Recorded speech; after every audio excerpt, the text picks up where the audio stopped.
hanap, di subukan mo na pop. Hatid kita agad, oo tunay walang cup. Mga sungay nyo bitak, sigurado at iyak. Pagkatapos sumibak, buga ng usok sa sibat. Ganito na type, shit di kalidad. Dekalidad, mga bitch na daw puro dekalidad. Ang lilinis sa balat, lahat puro tega rehab. Sa lumalaki mong ulo, ako ang tega biya. Magangas na tunay, gago di ka nga bilang, yeah. Nakatitig siya palagi, tas dumidikit pa. Barumbadong kinakusap, tas kinikilig ka. Ninitian pa lang si gago, aba nagpipiling na.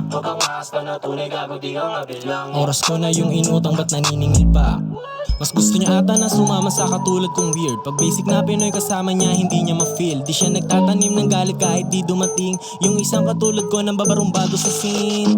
Laging first, lalamunan sa malakit na bud. Study first, ayong kaya ngayon hanap niya drugs. Laging first, choice ang kota para di maganap ng mga source sa kalsada na sa bar nagbabad. Sa bar nagbabad, sa bar nagbabad. Dating bati lang ngayon sa mga bar nagrarap. Maya-maya nakita ko tatlong bra nasa lapa. Kaya nga napasarap, napasagat. Kahit na kami sa hood pa rin ang babalagbag. Pero respeto pa rin sa mga nagbabalak na. Siguraduhin mo lang gago ay kung papalag ka. Ano, kakasaka?